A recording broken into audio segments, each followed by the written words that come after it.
Well, spinal injections are often used in patients who have problems with what they call radiculopathy, which is a pinched nerve is kind of the layman's term.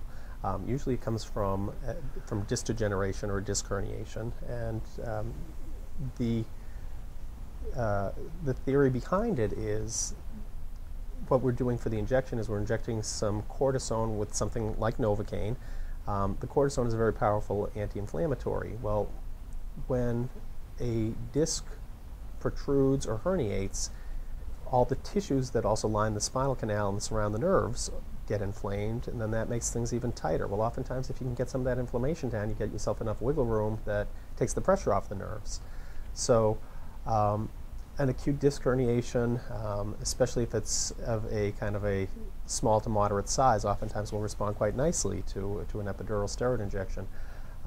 Patients who have something called spinal stenosis, which is a narrowing of the spinal canal, that's not necessarily from a disc herniation. Disc degeneration can contribute to it, but some narrowing of the spinal canal also will typically cause some inflammation of the dura, which is the kind of the sac of tissue that contains the spinal fluid and the spinal cord.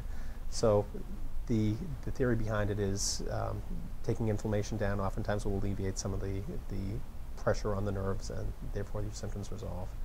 Those ones, unfortunately, do tend to be a shorter term thing where they may need a repeat injection in 3 to 6 months.